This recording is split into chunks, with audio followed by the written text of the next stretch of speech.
তুলি সব অস্থায়ী, স্থায়ী কিছু না। সবার জন্য, আমার জন্য আসল নামদারি, আসল সরকারি, আসল শান্তি হইল হাসরের ময়দানে, কিয়ামতে, জান্নাতে।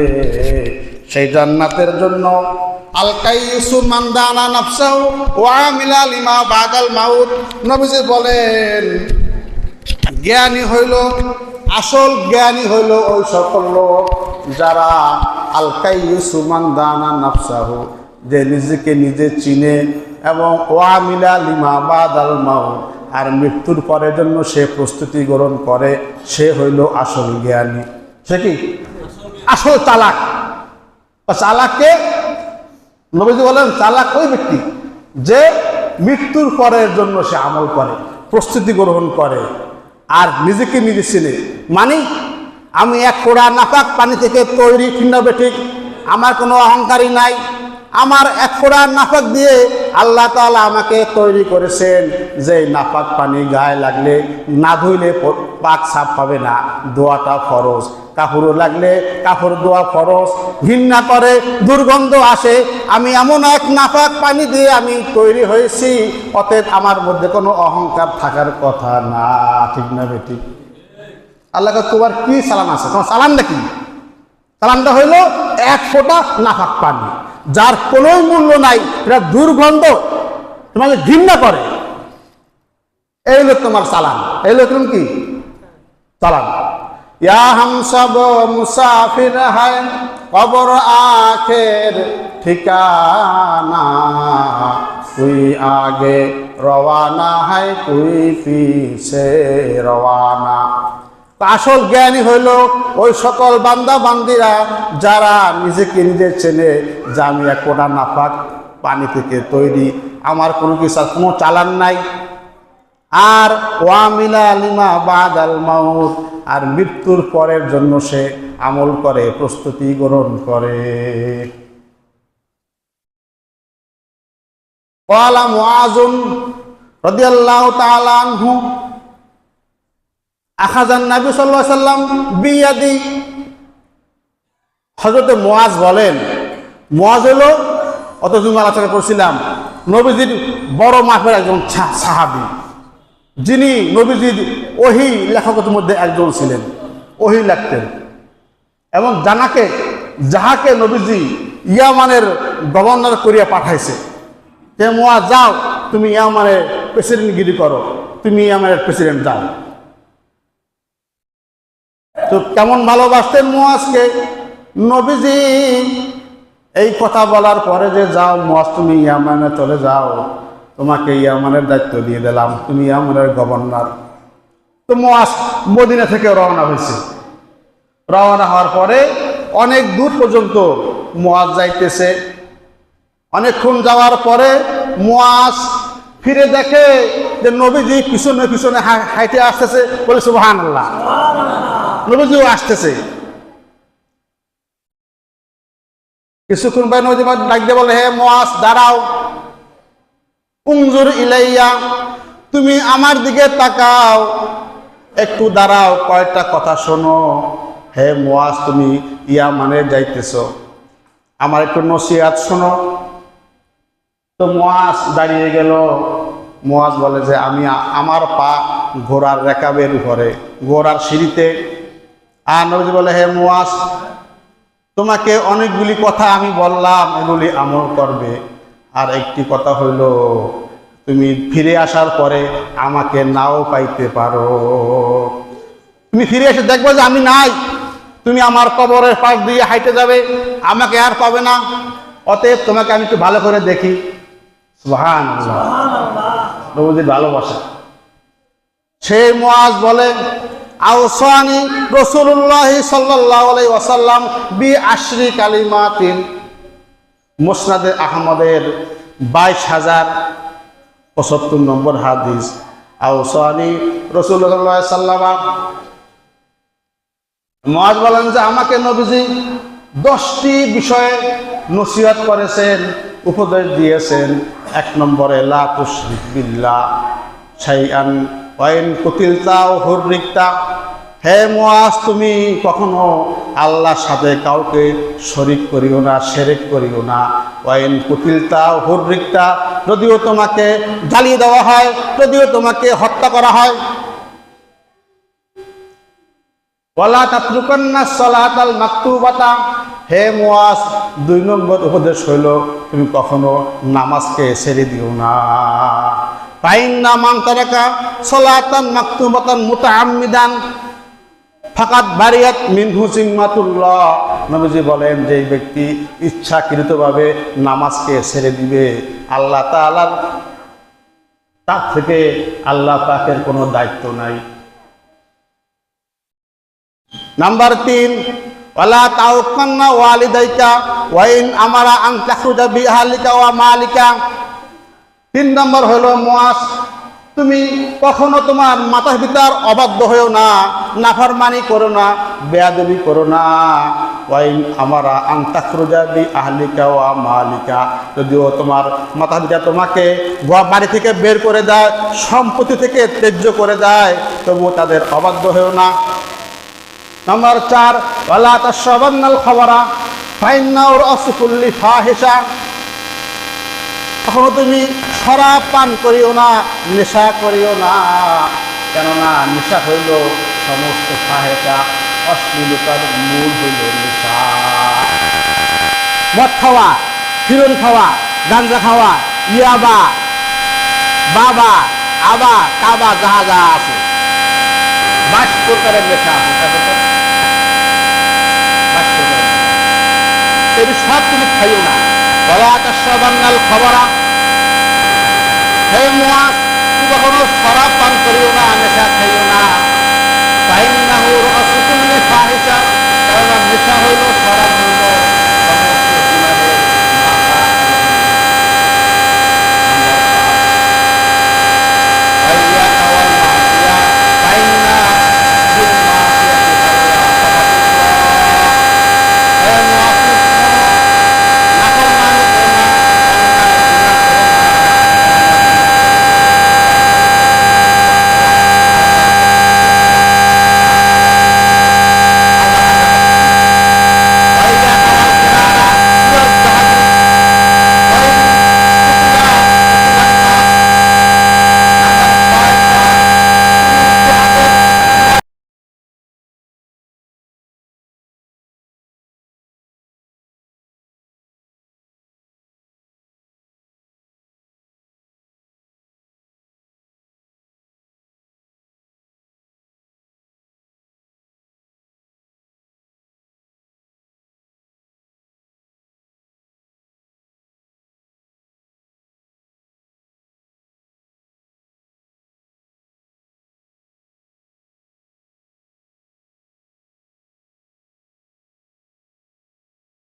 তাই খাও।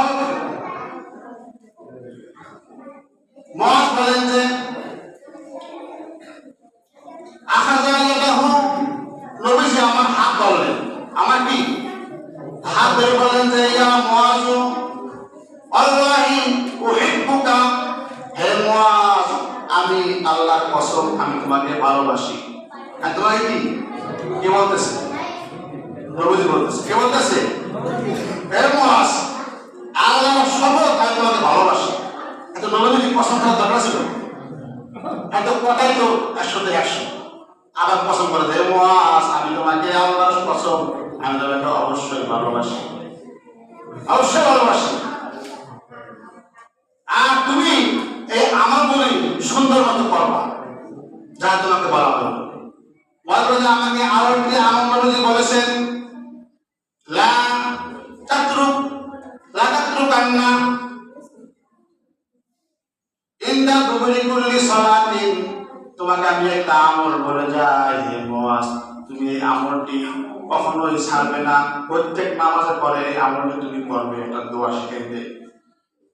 তাকুলু আল্লাহুম্মা ইন্নী আলা যিকরিকা ওয়া শুকরিকা ওয়া হুসনি ইবাদাতিক, আল্লাহুম্মা ইন্নী আলা যিকরিকা ওয়া শুকরিকা ওয়া হুসনি ইবাদাতিক। অর্থ হলো হে আল্লাহ আপনি আমাকে তৌফিক দেন, শক্তি দেন, আমাকে আপনি আমল করার শক্তি দেন। ইন্নী আলা যিকরিকা আপনার জিকির করার, ওয়া শুকরিকা আপনার শুকরিয়া আদায় করা, ওয়া হুসনি ইবাদাতিক এবং ভালো নেক আমলগুলি করার আল্লাহ আমাকে আপনি তৌফিক দান করেন। তাহলে কখনোই আমরা শিরক করা যাবে না, সাবধান।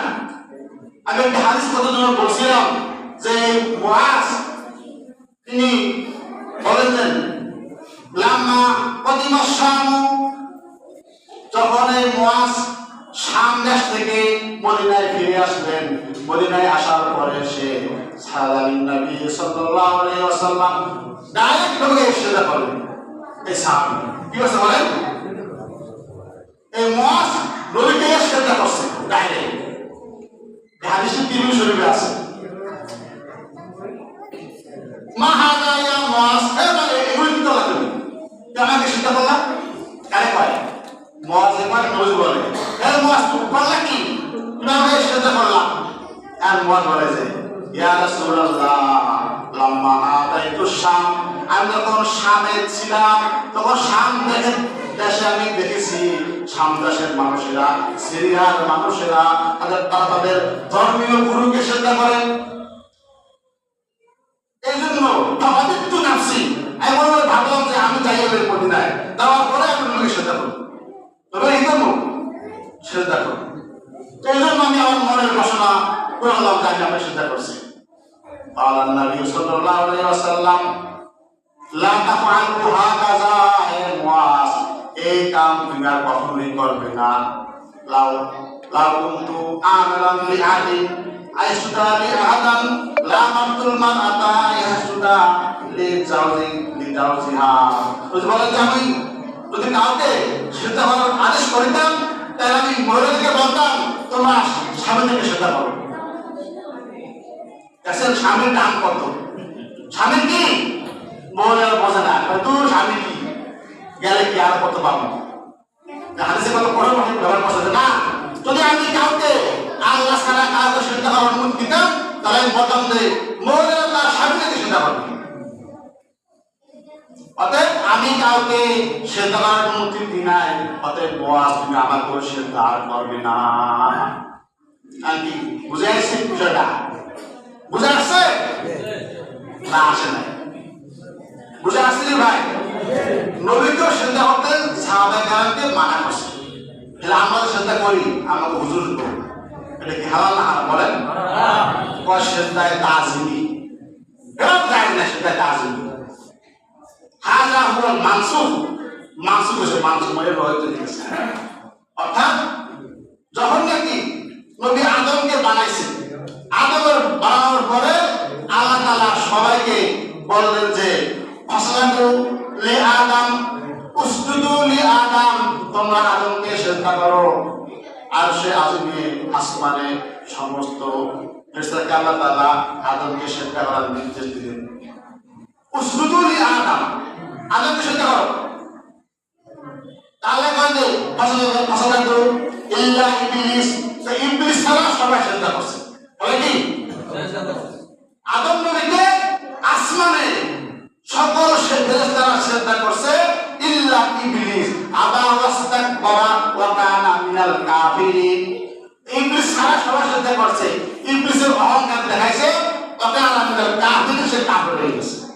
সে কি এই একটা দলিল দেয় বিশ্বাসরা।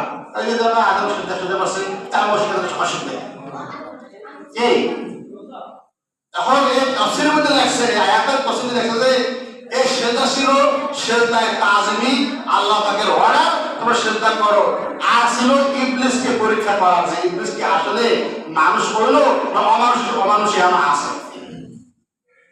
আল্লাহ যে ইবলিস কি হবে, তুমি সিজদা করো না, সবাই সবাই সিজদা করলো। আর ইবলিস কয় কি কয়, আল্লাহু আকবার, আমি সিজদা করব কিভাবে? আমি তো আগুনের তৈরি, আমার দাম বেশি, আমার মান বেশি, আমার স্থানের উপরে আগুন জ্বালাইলে উপরের দিকে উঠে যায়, ঠিক আছে? আর আগুন হলো মাটির তৈরি, মাটির স্থান হলো পায়ের নিচে, মাটি থেকে নিচেতে, এই জন্য আমি সিজদা করিনি। আল্লাহ ফাখরুজ মিনহা ফাইন্নাকা রাজিম, এই শয়তান তুই বাইরে যা, জান্নাত থেকে বাইরে। তুই কি ফাখরুজ মিনহা, তুই আসমান থেকে বাইরে, জান্নাত থেকে বাইরে, ফাইন্নাকা রাজিম, তুই হলো বিতাড়িত, তুই অহংকার করছো, অতএব তুই বাইরে যা। এখানে ইবলিসও ভুল করছে, আবার বাবা আদমও কিন্তু ভুল করছিলেন ওই গন্ধ খাওয়ার পরে। আল্লাহ তাকারাবা আদি সুরাতা ফাতাকুনা মিনাল জালিমিন, আল্লাহ বলে আদম হাওয়া এই যে গাছটা দেখো এর দাঁড়িয়ে যাইও না, খবরদার। আল্লাহ তাকারাবা হাদি শাজারাতা ফাতাকুনা মিনাল জালিমিন, কিন্তু বসে কি শয়তানে এনে ঘুরে বলাইয়া ধোঁকা দিয়া ওই গাছের ফল খাওয়াইছে, এই এটা ভুল করছে। কিন্তু আদম নবীও ভুল করছে, ইবলিসও ভুল করছে, এর মধ্যে পার্থক্য হলো আদম নবী একটি ভুল করার কারণে 360 বছর কেটে কেটে আল্লাহর দরবারে মাপ চাইছে, আর ইবলিস অহংকার করছে যে আমি তো সহি পথে আছি, আমি হক পথে আছি, আমার দাম বেশি, আদমের দাম কম, আমি তাকে সিজদা করবো না, সে জাহান্নামী হয়ে গেছে। ঠিক আছে বলেন, এইটা দলিল না সিজদা করার মানুষকে, এটা দলিল না, এটা দলিল বানাচ্ছে না সিজদা করা যাবে বিশ্বাস কি ওই নাউযুবিল্লাহ, শিরক শিরক শিরক, আল্লাহ ছাড়া অন্যের কাছে মাথা নত করা শিরক, চাওয়াও শিরক, চাইতে বান্দা একমাত্র আল্লাহর কাছে। কি বলেন, চাইতে কার কাছে বলেন? আল্লাহর কাছে। ফেরাউন সে চাইতো আল্লাহর কাছে, ফেরাউন আল্লাহ আমি যে খোদাই দাবি করলাম, আসলে আমি ভুয়া খোদা, আপনি হলো আসল খোদা, আমার যে আমার তো কেন দেখা লাগবে, তারা খোদাই দেখবে না, আমি শক্তি দান করেন, শক্তি দেন। তাহলে বলছি কি ঠিক আছে, তো আমি শক্তি দিয়ে দিলাম। তো এই ফেরাউনের কথায় মিশরের নীল দরিয়ার পানি জোয়ার বাটা হইতো, ও দেখছো আসলে তো ফেরাউন খোদা, হ্যাঁ পানি যা এদিকে আছে করে এদিকে যায়, এদিকে আছে করে এদিকে যায়।